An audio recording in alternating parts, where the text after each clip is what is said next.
Obtenir un référencement, négocier en centrale, construire un plan commercial solide. Sur le papier, beaucoup de marques savent faire, mais entre la stratégie, effectivement décidée au siège, et la réalité terrain, on le sait, l'écart peut vite se creuser. C'était d'ailleurs toutes nos discussions de ce midi.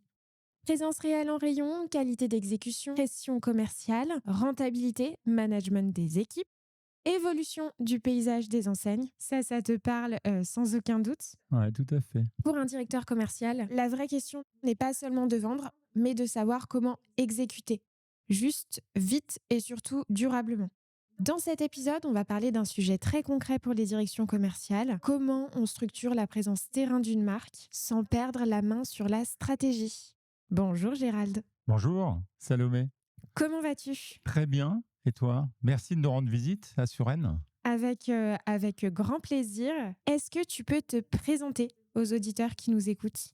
Alors, Gérald Strichard, j'ai 58 ans, j'ai 4 filles. Je suis dans le monde de l'agro depuis 35 ans. J'ai fait mes classes chez Mars comme chef de secteur. Ensuite, j'ai rejoint une start-up à l'époque qui s'appelait Virgin Cola. Voilà, on a essayé de titiller le grand Coca-Cola pendant 5 ans, où j'ai fait plusieurs postes de compte clé, patron des comptes, j'ai même fini directeur commercial. J'ai ensuite été patron de la force de vente de Heinz Petit Navire, qui était à l'époque dans le même groupe, avec beaucoup de plaisir sur ce dernier métier. À l'aube de la quarantaine, j'ai décidé de voler de mes propres ailes et de monter Armada. Donc j'ai fondé Armada en 2008, donc il y a maintenant 18 ans. Est-ce que tu peux nous parler justement de qu'est-ce qui se passe à ce moment de vie qui est structurant parce qu'aujourd'hui, effectivement, ça fait ta vie professionnelle, de je me développe dans des grands groupes et je décide de tout quitter pour créer une société de zéro. Raconte-nous l'histoire. Ouais, c'est vrai que c'est une histoire. Moi, j'avais beaucoup de mal à me projeter sur le poste d'après, voilà, le coup d'après, où je voyais mes patrons de l'époque passer plus de temps à faire du reporting auprès de direction générale ou d'actionnaires américains, dans le cas précis, ou en tout cas anglo-saxons. Donc, beaucoup de reporting, beaucoup d'explications et pas beaucoup d'action. Voilà, et moi je voulais rester dans l'action. Je ne concevais pas que je puisse passer 80% de mon temps à expliquer ce que je fais alors que j'ai plus que 20% de mon temps pour le faire. Le fait de monter ma propre entreprise, c'était un peu naturel. En tout cas, c'était l'étape d'après qui me paraissait la plus logique. Et quand j'ai monté Armada, bah, je l'ai monté un peu en miroir de ce que je trouvais pas auprès des externalisateurs de l'époque. Voilà, l'externalisation commerciale il y a 18 ans était quand même très différente de celle qu'elle est aujourd'hui. C'était des prestataires de services qui étaient vraiment sur le mode prestataire et pas sur le mode partenaire. C'était une solution qui était souvent sous-valorisée, à bas prix, avec des résultats pas forcément bons et avec une obligation de moyens, mais pas d'obligation de résultats. Donc c'est sur cette base-là et un peu ce manque-là que j'avais ressenti quand j'étais de l'autre côté de la barrière que on a monté avec deux autres associés Armada et on l'a monté autour du principe de dire bah voilà on va faire la même chose que ce qu'on faisait quand on était industriel. On va continuer à faire d'ailleurs de la négociation commerciale parce que Armada, c'est des forces de vente, mais c'est aussi de la négociation commerciale. Et puis, on va se adjoindre à l'obligation de moyens une obligation de résultat. Voilà. C'est comme ça qu'on a créé Armada.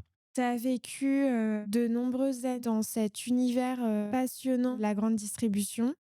Quelles sont les évolutions majeures que tu ressens aujourd'hui en étant justement patron d'Armada? Qu'est-ce que tu ressens? Qu'est-ce que te disent tes clients aujourd'hui sur le monde de la distribution? Et quels sont aujourd'hui leurs besoins, leurs craintes, leurs interrogations? Quelle analyse tu fais du monde de la distribution aujourd'hui telle qu'elle est en 2026? Bah, c'est un monde qui a évidemment énormément évolué par rapport à bah, moi, ce que j'ai pu connaître quand j'étais chez deux secteurs il y a plus de 30 ans. Évidemment, il y a nettement moins d'enseignes. Il y a moins de... Le travail terrain a beaucoup évolué, c'est-à-dire que Il y avait encore à l'époque beaucoup de choses qui se passaient en magasin, y compris on avait des budgets en magasin, on signait des factures en magasin, on passait les commandes en direct en magasin. Enfin bon, c'était un peu un autre métier, mais en fait l'évolution qu'on a connue, elle est très logique, et elle est assez naturelle. Donc je ne pense pas qu'il y ait une grosse que l'évolution soit très étrange et soit atypique. Voilà, voilà. Elle est dans le temps qui passe, évidemment, les choses ont changé. Aujourd'hui, on a évidemment cette évolution très récente d'enseignes qui disparaissent. Peut-être qu'il y en a d'autres qui vont encore disparaître dans les années qui viennent. Et avec un gros recentrage, il y a évidemment la force des indépendants. Donc, mais là, j'enfonce des portes ouvertes. Ce qui est intéressant, c'est de voir peut-être d'analyser pourquoi les indépendants sont devenus aussi forts, et que c'est sans doute dû à une proximité avec les consos plus fortes, et une proximité avec aussi l'industriel qui est plus forte. Aujourd'hui, sur le terrain, on a encore énormément de leviers chez Inter, Leclerc, qu'on n'avait plus chez Auchan, Casino, etc., etc. Donc, ça veut dire que cette évolution-là, en fait, doit nous questionner sur le fait, justement, de l'importance de l'exécution terrain. Voilà. C'est-à-dire qu'on se rend compte que les, les enseignes les plus centralisées, théoriquement, sont les enseignes qui souffrent le plus, et que les enseignes où il y a encore des choses à faire sur le terrain, où il y a encore des choses à négocier sur le terrain, sont celles qui avancent le plus. Voilà. Comment justement les marques, aujourd'hui, elles peuvent repenser, leur force de vente terrain avec la centralisation qu'on connaît et que tu évoques à juste titre, qui probablement va continuer? Ouais, alors, moi, je trouve, hein, avec ma longue expérience, je trouve que les sociétés en agroalimentaire passent beaucoup de temps, et à juste titre, à construire une stratégie commerciale enseigne. Hein. C'est-à-dire que les comptes clés, les directions commerciales passent énormément de temps pour préparer les négos sur leurs tarifs, les assortiments qui vont rentrer, les contreparties qu'ils vont essayer d'avoir. Et encore une fois, c'est nécessaire. Mais je trouve que ces mêmes industries passent pas assez de temps, à mon goût, sur la stratégie d'exécution terrain. C'est-à-dire qu'aujourd'hui, la politique commerciale, elle est double. On sait très bien que une fois que les négos sont terminés, tout commence. C'est-à-dire à la sortie du box, rien n'est fait, les plans d'affaires ne sont pas installés. Voilà, on n'est pas en Hollande ou en Angleterre. On ne peut pas appuyer sur un bouton, et les enseignes à l'heure actuelle, ont encore moins de pouvoir qu'avant pour appuyer sur un bouton et pour faire que ça descende automatiquement. Donc, il y a énormément de choses à faire. Et voilà, c'est mon avis, mais je trouve alors, il y a des boîtes qui le font très bien, mais je trouve que la stratégie terrain est pas assez développée, et pas assez analysée, et pas assez travaillée en amont, parce qu'aujourd'hui, toutes les sociétés qui sont en agro ont des enjeux complètement différents. Parce que quand tu es une boîte qui a des gammes plutôt de fonds de placard prélistés, tu n'as évidemment pas les mêmes enjeux que des gens qui vendent des produits très impulsifs, et où il faut sortir le produit du rayon, le faire remarquer par le conso. Évidemment, c'est pas le même métier aussi au niveau de l'acte commercial en point de vente. Donc, c'est peut-être pas forcément les mêmes personnes qui doivent le faire. Donc, je trouve que ça manque un peu de réflexion sur le qu'est-ce que je dois faire sur le terrain, quels sont mes vrais enjeux, et comment je le traduis. Hein. Aujourd'hui, j'ai lu très récemment une étude faite par Datakis, qui disait que euh, la proxy et le drive, c'était 20% du chiffre d'affaires, en gros, des industriels, mais c'est que 1% du temps passé par les forces de vente sur le terrain. Donc, ça veut dire quelque chose. Et ça veut dire que, euh, en plus, quand on dit que c'est que 1%, c'est qu'il n'y a pas forcément d'autres solutions qui sont mises en avant. Aujourd'hui, on peut traiter la proxy et le drive comme on le fait chez nous, et comme on le propose chez nous à beaucoup d'industriels, avec, par exemple, notre cellule phoning, et ça marche très bien. Mais il y a quand même beaucoup de gens qui gèrent très mal la proxy et qui gèrent très mal le drive, alors que ça représente quand même une part de marché qui est plus importante qu'Inter. Donc, ces gens-là vont faire 600 magasins Inter, et peut-être pas passer le temps qu'il faut, ou avoir la réflexion qu'il faut pour traiter la proxy et le drive. Même si c'est évidemment plus compliqué, parce que la proxy, c'est 5000 points de vente, parce que les drives, alors si on prend le drive Leclerc, c'en est 700 ou 800. Donc voilà, il y a évidemment beaucoup de questionnements à avoir, mais en tout cas, cette réflexion-là, je trouve qu'elle manque. Mais est-ce que, on n'arrive pas, tu vois, à un moment où on a un espèce de miroir, où la distribution se centralise, mais aussi les industriels? Et est-ce perdrait pas un peu d'agilité sur nos stratégies commerciales, côté industriel, au profit, d'une, certaine centralisation côté marque? Oui, mais aujourd'hui, tu te rends compte. La question qu'il faut se poser, c'est où je vais aller chercher de la valeur ajoutée. Voilà, dans l'acte commercial. Alors évidemment, la négociation, c'est un pilier colossal de ton succès commercial. Mais une fois que tu as fait ça, et que tu l'as bien fait ou fait moyennement ou mal fait, il faut que ça se transforme si c'est bien fait sur le terrain. Il faut que tu essayes de le corriger si tu l'as fait moyennement ou mal fait. Et donc, il y a toujours des choses à faire sur le terrain. D'accord. Et cette vision euh, des enjeux terrain, bah, aujourd'hui, il faut vraiment les travailler. Il y a évidemment des enjeux d'assortiment, il y a des enjeux d'exposition, il y a des enjeux de mise en avant d'opérations, de théâtralisation. Tous ces enjeux-là, il faut les poser sur le papier et puis il faut y répondre. Et la réponse, elle ne va pas se passer au niveau central et au niveau des sièges. Elle va se passer par des solutions terrain adaptées. Donc, ces solutions terrain adaptées, c'est d'avoir des chefs de secteur, évidemment, sur le terrain. Mais est-ce que ces chefs de secteur, ils font que ma marque ou est-ce que je peux les mutualiser avec d'autres? Est-ce que je les externalise et pourquoi je les externaliserais? Est-ce que je me sers d'autres outils comme euh, le phoning pour certains points de vente? Voilà, donc il faut qu'il y ait cette réflexion-là. Et cette réflexion-là, encore une fois, elle doit être partagée parce que ça doit être une stratégie globale. Elle doit être d'ailleurs pas être que partagée par le DNV, mais par le catégorie management des boîtes, par le marketing des boîtes, parce que il y a plein de parties prenantes là-dedans. Et ton exécution terrain, encore une fois, c'est ta performance. Si t'as pas, je connais pas de société aujourd'hui qui n'ont pas de force de vente sur le terrain, sous quelque forme que ce soit. Ça n'existe pas. Que tu passes par un agent, que tu passes par une force de vente externalisée ou intégrée, que tu aies des CS et des promoteurs ou que des CS, que tu externalises ta promotion des ventes. Voilà, encore une fois, il y a plein de solutions. Mais en tout cas, aujourd'hui, le terrain, c'est obligatoire. Et c'est obligatoire parce que si tu n'y vas pas, tu ne réussiras pas, quel que soit ce que tu as signé en amont. Donc, donc voilà, l'enjeu, il est là. L'enjeu, il est fort et il faut essayer d'y apporter des solutions au quotidien.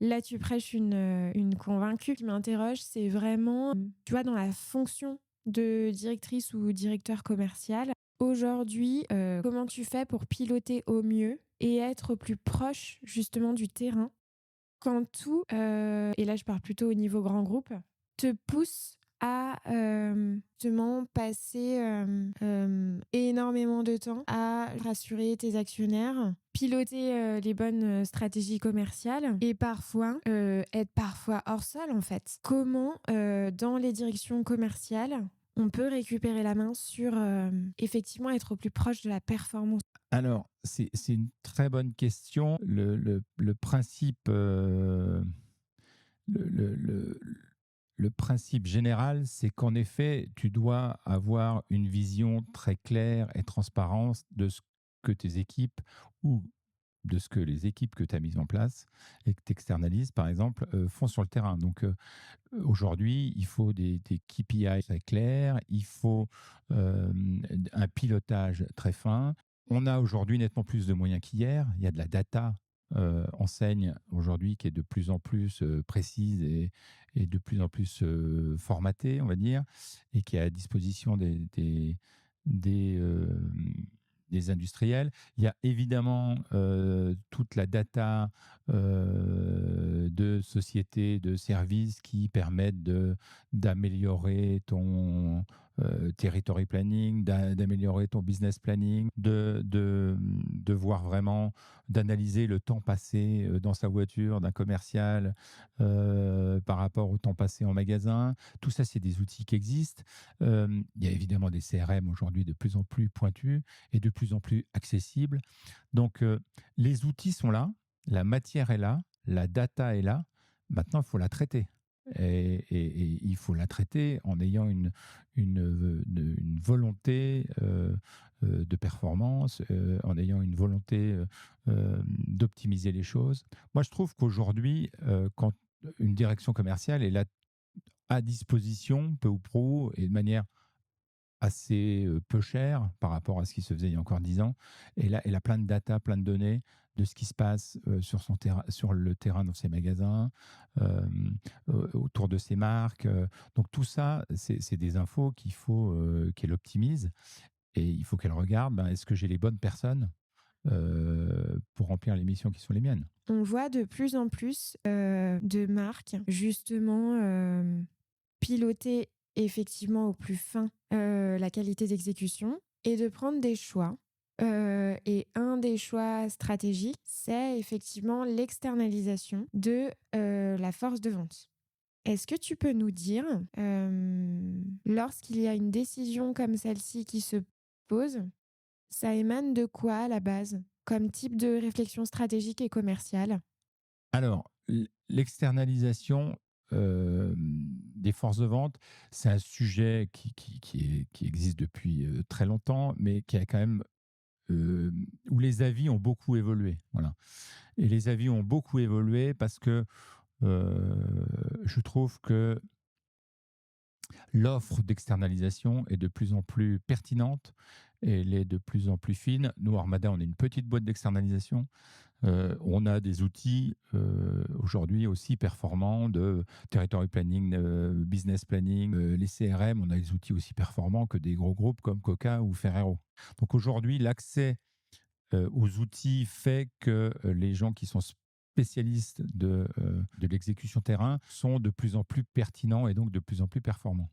Donc je pense que par rapport à ce qui se passait il y a encore 20 ans, l'industriel, il est plus rassuré à externaliser. Donc ça, c'est le premier point. Ensuite, l'externalisation, il ne faut pas la faire pour de mauvaises raisons. L'externalisation, si on ne la fait que pour des raisons financières, ça ne marche pas, hein. Et il faut bien se dire que l'externalisation, on n'est pas là pour la subir, mais elle doit nous servir à faire grandir notre société quand on est industriel. Et moi, je suis un fervent défenseur de l'externalisation à ce titre. C'est-à-dire que on doit imaginer l'externalisation en se disant c'est pas quelque chose de moins bien mais qui va me coûter moins cher. C'est même pas quelque chose d'aussi bien mais qui va me coûter moins cher. C'est on doit monter l'externalisation pour avoir mieux, pour être plus performant. Ensuite, si dans un second temps ça coûte un peu moins cher que ce qu'on avait avant, tant mieux. Mais ça n'a pas vocation l'externalisation à être un produit MeToo des forces de vente intégrées. Ça a vocation à amener une expertise nouvelle et qualifiée à une société qui va considérer, elle va avoir un partenariat avec un externalisateur qui va lui laisser l'esprit libre sur tout ce qui est exécution terrain.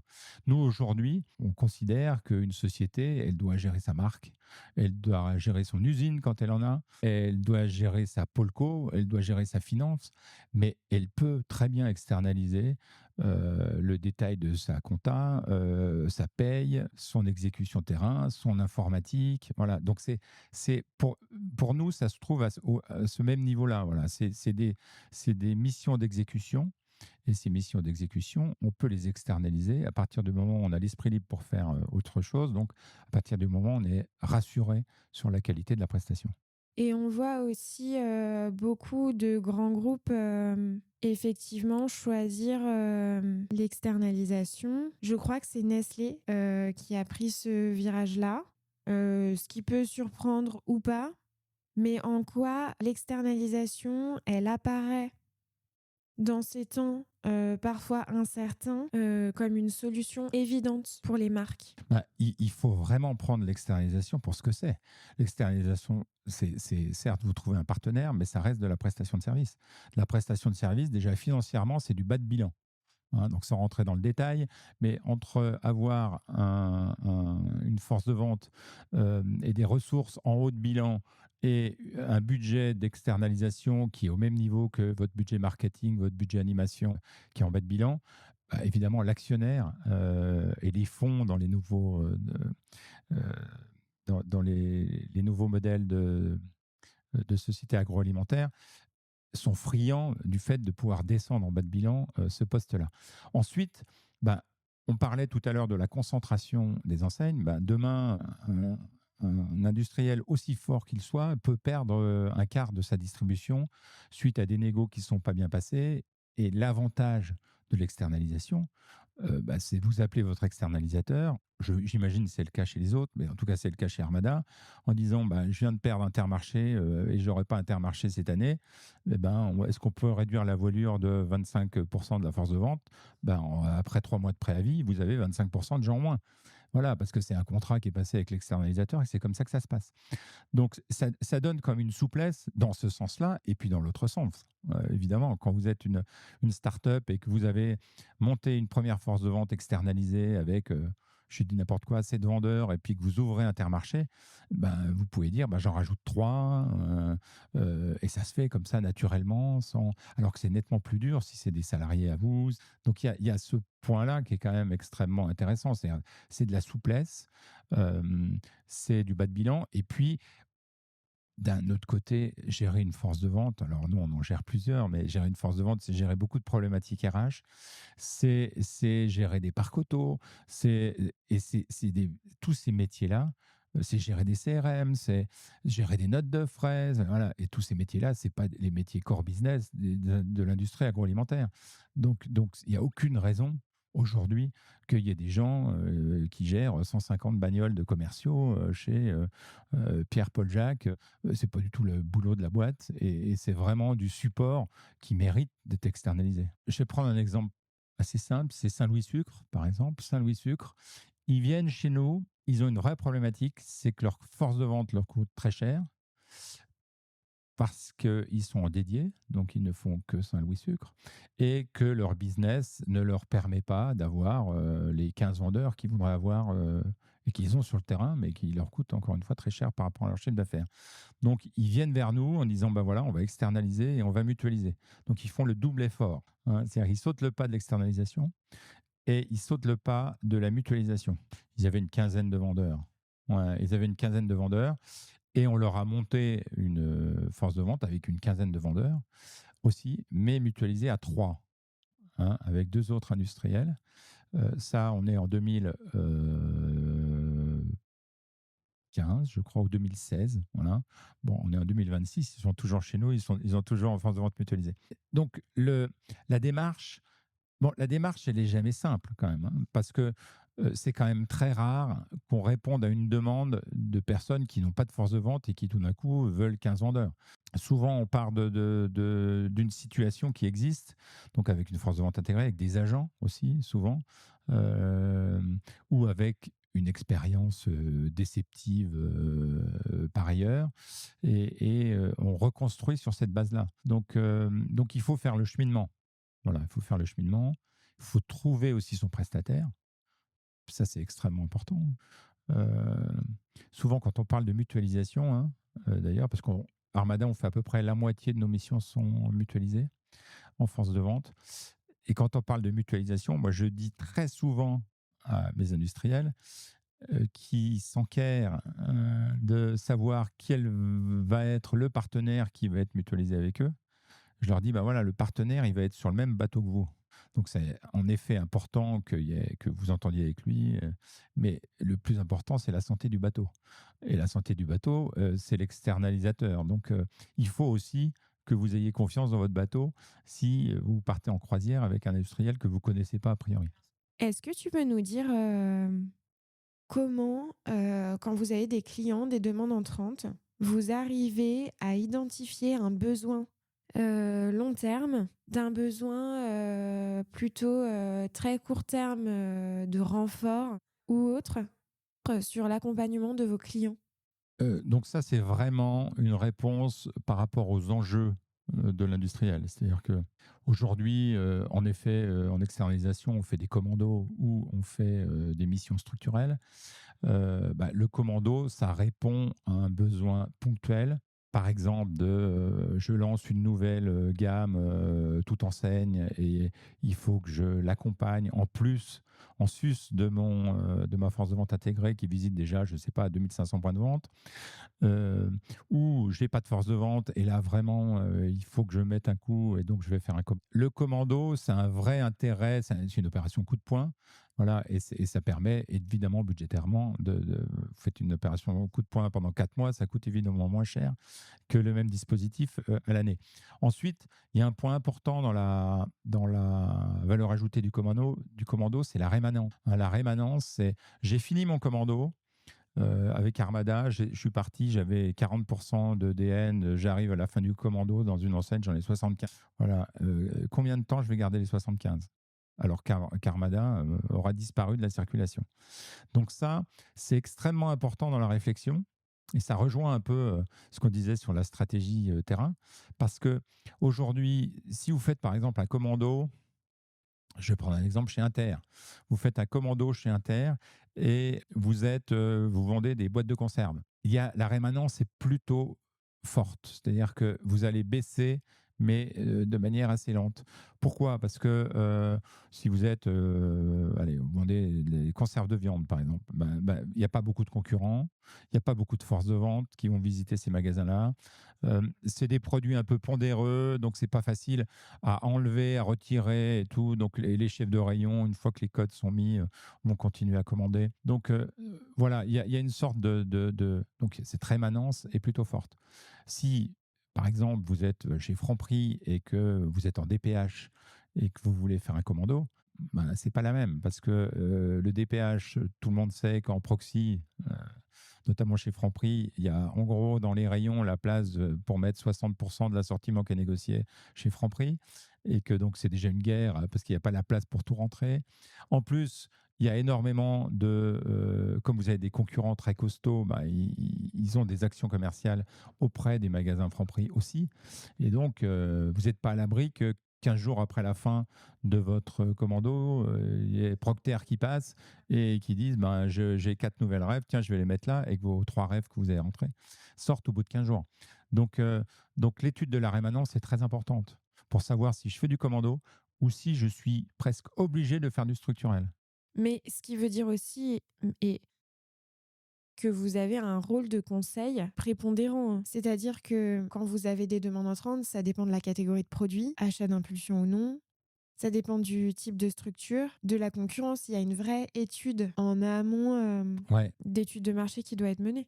exactement. C'est-à-dire que nous, on vient avec notre expérience, hein. Nous, l'expérience, on l'a eu de nos expériences industrielles, mais on l'a surtout parce qu'à chaque fois qu'on rentre dans un appel d'offres, même si on perd l'appel d'offres, mais on rentre un peu dans la tuyauterie de nos clients ou de nos prospects, et donc on découvre plein de choses, hein. Moi qui ai fait toute ma carrière industrielle dans des groupes anglo-saxons, j'ai côtoyé très vite des sociétés franco-françaises ou pas anglo-saxonnes du tout, où je me disais, mais ça fonctionne pas. Enfin, je ne vois pas comment ça fonctionne. Et puis, au bout du bout, ça fonctionnait.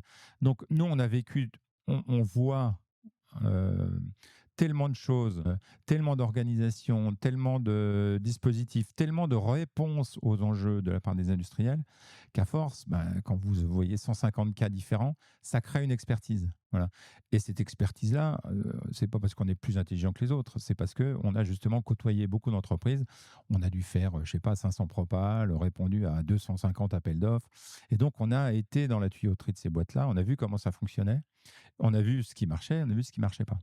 Donc aujourd'hui, on a la vraie capacité à savoir euh, à amener la réponse la plus pertinente possible. Donc, et d'ailleurs, nous, on fait pas que de la force de vente, hein. D'ailleurs, on dit pas force de vente, mais on dit exécution terrain. On ne fait pas que de l'exécution, on fait de la négo, beaucoup, avec notre pôle négo, et on fait du conseil. Donc, tout ça, ça nous donne une sorte de vision 360 dont on se sert pour répondre évidemment à nos appels d'offres quand il y a des appels d'offres, ou qu'on partage avec les PME qui ont des problématiques qui sont souvent complexes, en tout cas qui touchent tous les domaines et pas que l'exécution terrain. Qu'est-ce que tu réponds, aux entreprises, qui auraient des freins, effectivement à externaliser force de vente? Notamment peut-être le frein numéro un, mais tu vas peut-être me contredire en m'en disant un autre, c'est, j'ai peur que la connaissance de mon produit ou le discours marketing auprès de mes clients s'érode si je passe par une, force de vente externalisée. Ouais, c'est le frein qu'on nous sort le plus, je pense. C'est comment on fait pour garder le sentiment d'appartenance. Euh, et en fait, c'est c'est avoir une vision fausse de ce qu'est l'externalisation. C'est-à-dire que c'est une bonne remarque, parce qu'il faut évidemment qu'il y ait de l'appartenance, mais ça veut dire qu'on considère, quand on fait cette remarque-là, que le vendeur externalisé, il va faire le lundi une marque, le mardi une autre marque, etc. Alors que ce n'est pas le cas. Aujourd'hui, c'est le cas chez Armada, mais c'est le cas chez tous mes concurrents. Les gens sont soit dédiés à une marque. Nous, on est la force de vente de Philips en France. Nos vendeurs Philips, il y en a certains qui sont là depuis 7 ans, ils ont fait que Philips. Et je peux vous dire que vous allez sur LinkedIn, ils mettent pas qu'ils sont chefs de secteur Armada, ils mettent qu'ils sont chefs de secteur Philips. Et puis, ils ont eu la même formation, enfin, ils ont la formation avec les gens de chez Philips. Aujourd'hui, l'externalisation commerciale, ça n'enlève pas du lien. Je dirais même plus, moi je trouve que ça multiplie le lien parce que comme on est dans une sorte d'obligation de se dire ah bah, c'est des gens externes, donc il faut que j'amène plus d'infos, on se retrouve à avoir quelquefois même un peu trop d'infos et en tout cas être dans une situation où le sentiment d'appartenance il est super fort. Là, on est en période de réunion nationale post-négo. Bah, on a fait les conventions avec de toutes nos forces de vente, avec évidemment les industriels, et ça n'enlève pas du tout de la proximité. Voilà. Il faut s'enlever de l'esprit que les forces de vente externalisées, c'est des gens qui sont loin, c'est des gens qui sont différents parce qu'ils ont d'autres contrats. Non, non, ce n'est pas des gens qui sont loin. Il y a la même proximité. Aujourd'hui, nous, quand vous êtes industriel chez nous, vous pouvez tourner avec nos forces de vente aussi bien que si c'était intégré. Vous avez des réunions avec nos responsables de clientèle et nos managers au même titre que si vous étiez... voilà. Je dirais même, et ça c'est une discussion que j'ai quelquefois, c'est que la relation est même plus saine. Parce que quand vous prenez une société où tout est intégré, ben, il y a souvent une petite guéguerre entre le DNV d'un côté et le patron des comptes clés de l'autre. Nous, voilà, il y a de la politique là-dedans qui s'insère, alors que nous, il n'y a pas de politique. Nous, le patron du compte clé, des comptes clés, il a un accès à nos vendeurs, à notre force de vente, qui est nettement plus naturel que s'il avait euh, un- une sorte de brouillard politique avec un DNV patron de la force de vente. Qu'est-ce qui semble pour toi décisif pour qu'une force de vente, elle agisse vraiment comme un relais de transformation commerciale et non pas seulement comme une couverture? Je sais pas si tu... Bah, c'est le rôle qu'on donne, qu'on veut bien donner à la force de vente. Aujourd'hui, un commercial, son rôle, c'est pas d'aller visiter des magasins. Et ça doit pas être ça. Un commercial, son rôle, c'est de remplir des objectifs qui lui sont donnés, de remplir des KPIs, d'être piloté, d'avoir la bonne formation pour pouvoir réussir ce qu'il a à faire. Et encore une fois, c'est de remplir des objectifs qui rendent la marque plus performante et des résultats optimisés. Voilà, donc par rapport à ça, là, pour le coup, on ressemble. Il n'y a aucune différence entre une force de vente externalisée et une force de vente interne. C'est ta force de vente, il faut la prendre pour ce qu'elle est, et c'est le bras armé de ta politique commerciale. C'est elle qui va réaliser les choses. Donc, évidemment, c'est pas la couverture qui compte. Et en tout cas, c'est pas que la couverture qui compte, mais c'est bien les actions qu'on va mener en point de vente. Il y a aussi un enjeu, et ça on va en parler si tu le veux bien, d'accompagnement terrain, de toute évidence, de formation. Sans aucun doute. Comment et de recrutement? Comment, vous pilotez justement l'intégralité de ces outils? Le recrutement, donc le recrutement, c'est plus compliqué de recruter aujourd'hui que de recruter, quand moi j'ai commencé, dans la grande distribution, ça c'est sûr. Quand vous regardez des promos d'écoles de commerce, allez, il y a 25 ans, il y a 50% des gens qui partaient dans la distribution, côté agroalimentaire ou côté distributeur d'ailleurs, hein. C'était classe d'être chef de rayon Carrefour ou Leroy Merlin dans les années 2000. Comme c'était super classe d'être chef de secteur Procter et Gamble, Kraft ou Mars. Bon, aujourd'hui, c'est pas la même limonade, quoi, hein. On a quand même, ouais, c'est plus, il n'y a pas la même attractivité du métier. Encore une fois, dans les deux sens. C'est-à-dire que je pense que Carrefour a autant de difficultés que Procter pour recruter des chefs de secteur et des chefs de rayon. Donc nous, c'est un combat permanent, hein. Encore une fois, on est une petite structure, nous, de, de force de vente externalisée, mais on a quand même 2 personnes à temps plein qui font du recrutement. On a un vivier qu'on accompagne, qu'on suit, pour pouvoir répondre aux demandes. Parce que si vous nous demandez de monter une force de vente, on met en gros, allez, 1 mois et demi, 2 mois à monter une force de vente entre le CRM et les recrutements. Si vous arrivez, ce qui est court, hein, si vous avez une force de vente de 15 personnes et qu'à la réunion de lancement, vous êtes 7, évidemment, l'industriel va être un peu sur les nerfs. Donc nous, c'est un des cœurs de notre business, c'est évidemment d'aller chercher la ressource. Et puis une fois qu'on l'a, de la fidéliser. Donc nous, on la fidélise notamment par la formation. On a une académie, Armada Academy, qui vient d'être certifiée Calliope. Nos formations sont qualifiantes. On va d'ailleurs les vendre à d'autres personnes que nous, à d'autres commerciaux que nous, très prochainement.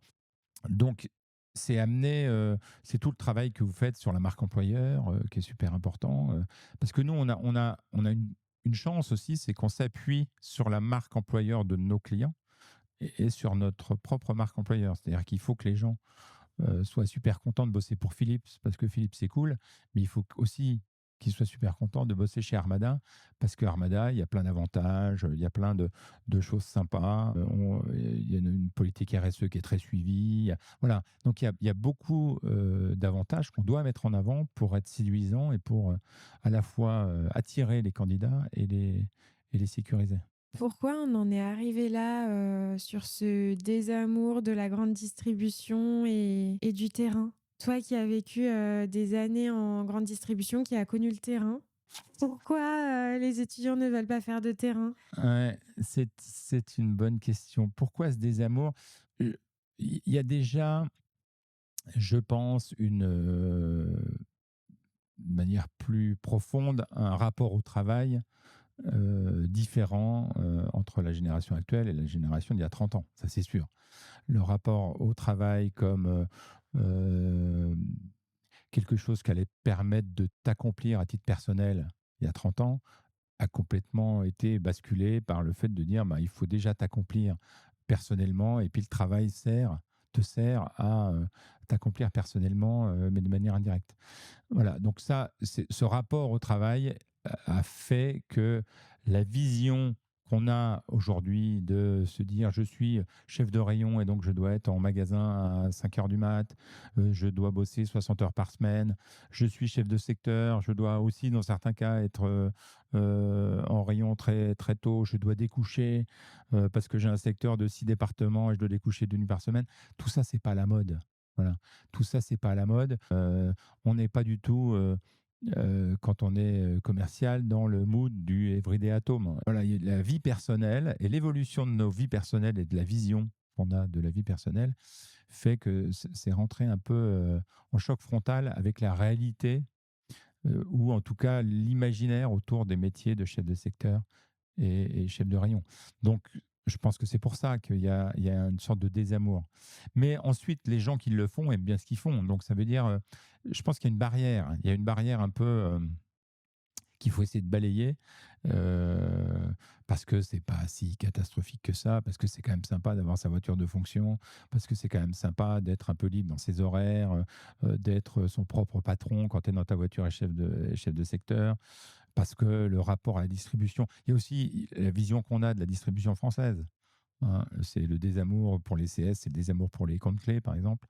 Nous qui faisons les deux métiers, on a aussi cette problématique-là à gérer, mais parce qu'on a un peu diabolisé la distribution française. Et aujourd'hui, une fois que vous avez compris que tout ça a été un jeu et que derrière il y avait des hommes, des relations humaines et tout, bah, évidemment que c'est aussi sympa d'avoir des rapports avec des chefs de rayon en tant que CS ou d'avoir des rapports avec des acheteurs en tant que compte clé. Et aussi, au-delà effectivement de l'amour ou du désamour pour la grande distribution, je vous demande pas de quel côté on se situe, nous 2. Il y a aussi, une réelle transformation de nos métiers.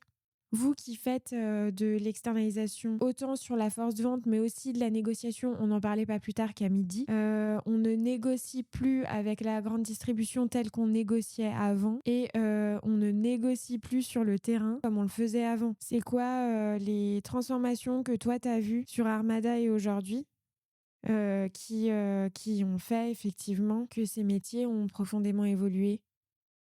Je t'avais promis une interview très philosophique. Ouais, ouais, c'est ça, ouais, je vois.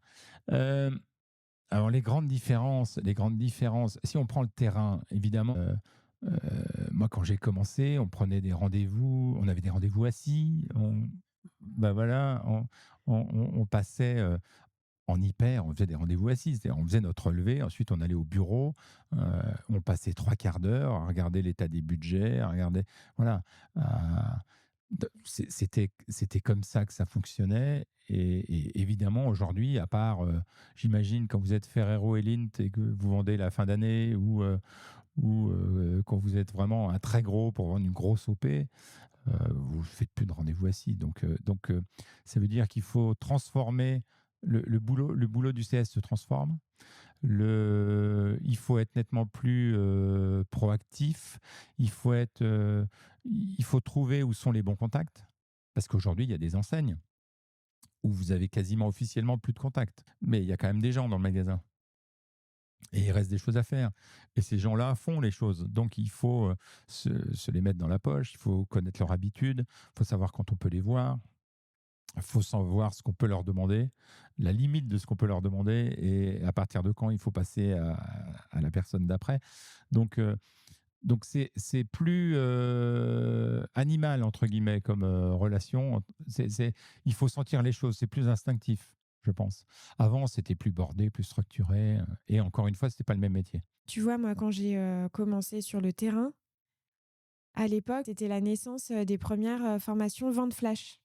Effectivement, avec le Covid, on négociait entre deux palettes et il y avait la perte de ces rendez-vous assis, même si c'est ce qu'on voulait, les rendez-vous assis, parce que c'est plus structurant pour faire passer les messages. Mais c'est comment être plus agile dans nos négociations commerciales, terrain ou même Bien siège. sûr, là, aujourd'hui, on fait nous, les formations qu'on donne à nos vendeurs, c'est des formations de vente debout. Mais ça fait une éternité qu'on fait des formations de vente debout. Ça fait une éternité qu'on se dit, allez, si on a un support, il faut que ça soit maximum 2 pages. Voilà, et puis que ça soit super facile d'accès, que ça soit sur une tablette ou en physique, en papier. Moi, je me rappelle, il y a 30 ans, on faisait des démonstrations avec des approches catégorielles de 15 pages et tout, ça durait un temps dingue. Mais parce que, encore une fois, on amenait de l'info. C'est peut-être ce qu'on a perdu, c'est qu'on amenait de l'info qui était importante dans la réflexion de nos interlocuteurs. Et aujourd'hui, je ne suis pas sûr que les gens qu'on a en face de nous aient cette info, parce qu'elle ne vient pas par un autre circuit. Donc ça veut dire que cette info qu'on donnait et qui enrichissait notre discours, il faut la synthétiser pour qu'elle soit encore audible. Et aujourd'hui, on fait passer que des gros messages. On a perdu en finesse dans le rapport avec le chef de rayon. C'est clair qu'on a perdu en finesse. Mais euh, on est là pour de l'action, donc on est là pour boucher les trous de DN, améliorer une exposition et négocier une mise en avant. Donc voilà, l'approche catégorielle, on doit l'avoir, on doit avoir les bases, mais on va s'en servir que très peu. C'est-à-dire que très peu. Euh, il faut qu'on soit très pointu pour viser au bon endroit et pour faire basculer le choix de notre interlocuteur, parce qu'on n'aura pas 15 fois l'occasion de le faire. Est-ce que tu peux nous dire, l'avantage aussi d'externaliser, la négociation pour une entreprise? Parce que là, on est sur un autre Ouais. niveau, sur le plan stratégique. Nous, on a. Alors, dans l'histoire d'Armada, au début, on était parti pour faire des forces de vente. Et on a pris très vite un dossier en direction commerciale pour pouvoir continuer de faire de la négo. Et c'était au départ tactique. C'est-à-dire, on a fait ça parce qu'on s'est dit, si on devient prestataire, on va devenir has-been dans 5 ans, on va plus savoir ce qui se passe au niveau des enseignes. Et donc, ça nous paraissait obligatoire presque de garder le pied en enseigne et donc de faire de la négo. Donc, on a fait tactiquement de la négo pendant un certain temps. Et puis ensuite, on a vu la demande grossir, hein. Et aujourd'hui, on a presque autant de demandes sur la négo en dossier que sur la force de vente, sur des solutions de force de vente. Donc, la négo chez nous, on la vit comme étant une expertise qui n'est pas partagée par tous. Voilà. Aujourd'hui, savoir faire de la négo, c'est comme savoir faire du pain. Voilà. Si tu as envie de manger une bonne baguette, tu vas pas te mettre à faire ton pain. Quand tu veux faire des bonnes négos, il faut se rapprocher de gens qui font de la négo et qui savent faire de la négo. Donc la négo, c'est une expertise. Malheureusement, nous, on a beaucoup d'exemples de TPE, PME où les gens se sont appuyés sur souvent de très bonnes idées marketing, se sont dit on va lancer un produit, donc ils le font faire ou ils le font eux-mêmes, mais ils se font aider au niveau industriel, ils se font aider quelquefois au niveau de la marque. Mais la vente, la négo, ils se disent bon, je vais y arriver quand même, c'est pas plus dur, je suis pas plus bête qu'un autre. Je reprends la fameuse phrase de Michel Edouard. Donc je suis pas plus bête qu'un autre, je vais aller voir Leclerc.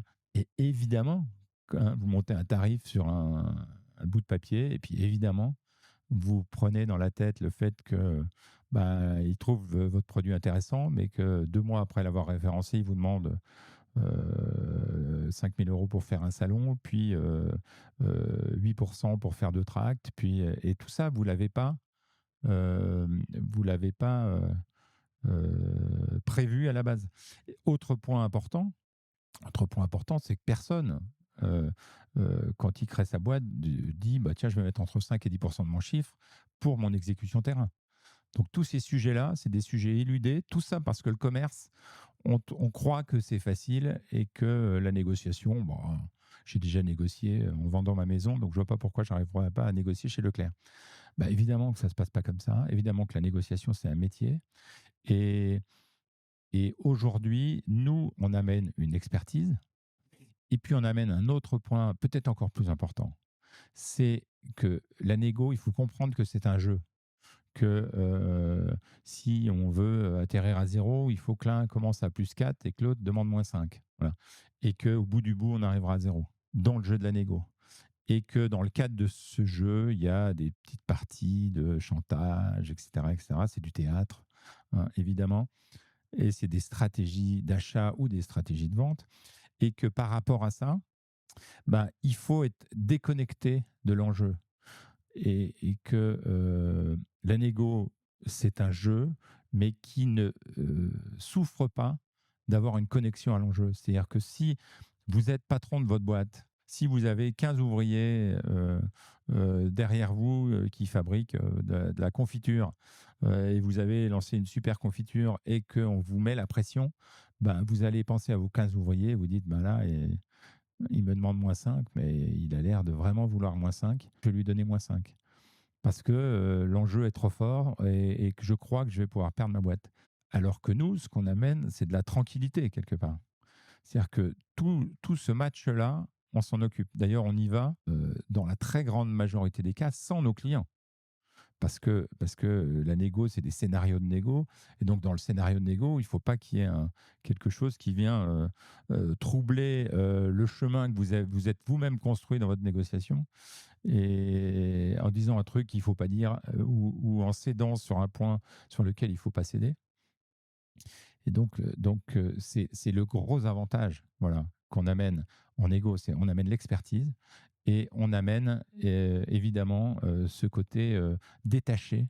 Voilà. Ce qui ne veut pas dire que, évidemment, on ne prenne pas à cœur les négociations. Et évidemment, le meilleur pour avoir les résultats les plus pertinents. Mais ça, c'est extrêmement important. Et on se retrouve souvent, d'ailleurs, avec des cas où les gens ont très bien compris leurs faiblesses, soit techniques, soit dans la gestion de l'enjeu. C'est-à-dire que émotionnel, où on a des gens en face de nous qui disent ben, voilà, j'ai fait 3 tours de négo, j'en peux plus. Les mecs, ils me foutent une pression de dingue, je peux pas y résister. Voilà, il faut que vous m'aidiez. Gérald, on assiste à une transformation de la distribution. Et là, je vais t'amener plutôt sur un sujet produit, marketing.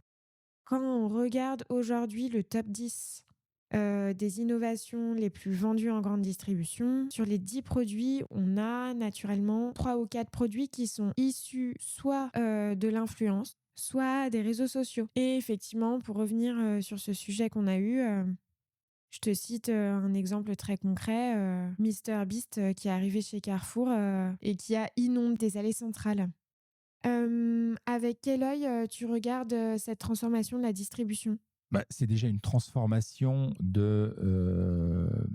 du conso et de son rapport au produit. C'est-à-dire que la première transformation, c'est se dire que bah, il y a 10 ans, pour exister, entre guillemets, le mot est un peu fort, mais il fallait faire de la pub télé, alors que maintenant, c'est pas la pub télé, évidemment, qui rapporte le plus.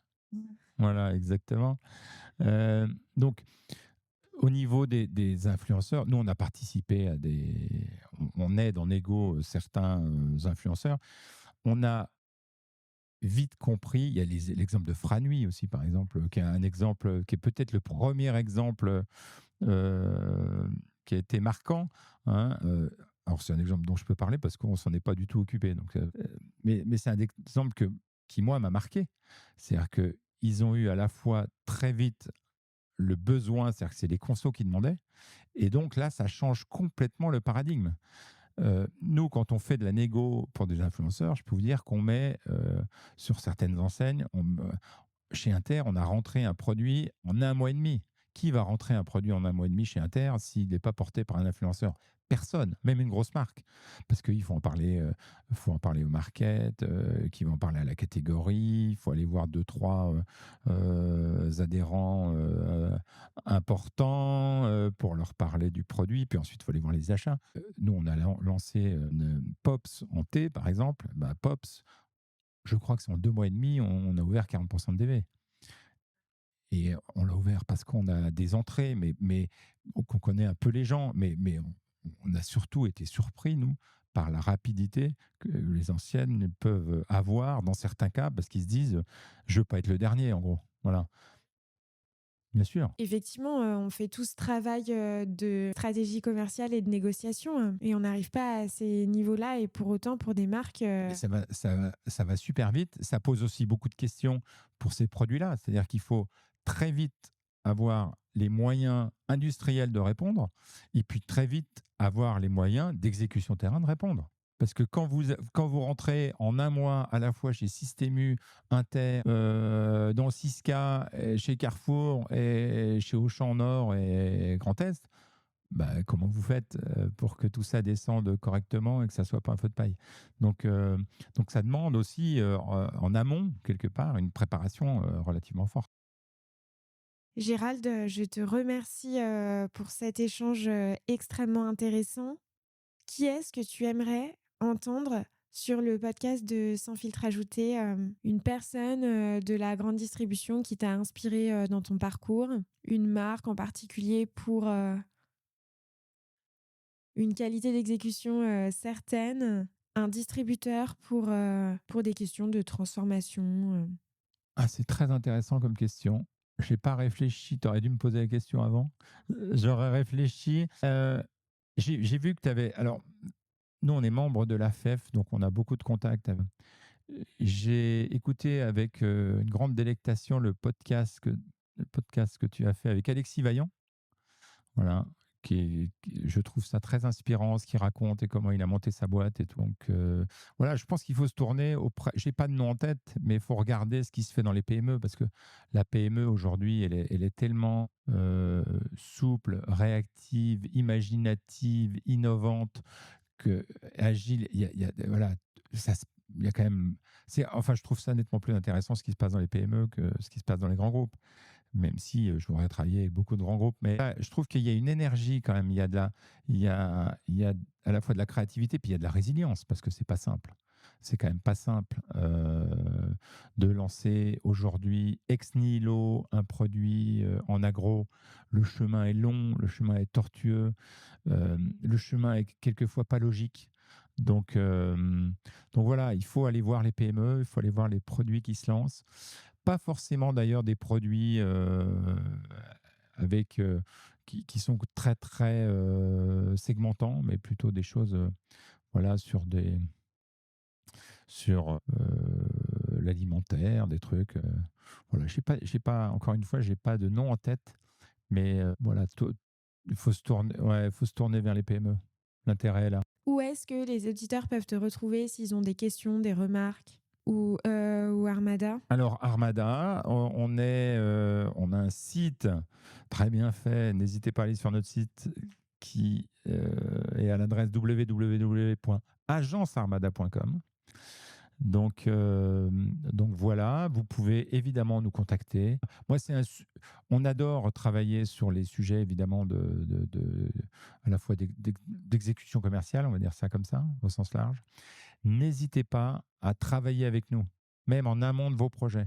Voilà, c'est pas parce qu'on va discuter ensemble et faire des réunions que vous êtes obligé de travailler avec nous. C'est pas parce que vous allez avoir des discussions avec nous que vous les 2 mois qui viennent. Voilà. Donc, aidez-vous de notre expérience pour vos réflexions euh, et voilà, partageons. Merci beaucoup Gérald, c'était un plaisir. Merci à toi, Salomé, d'être venu jusqu'à nous. À très bientôt. À bientôt.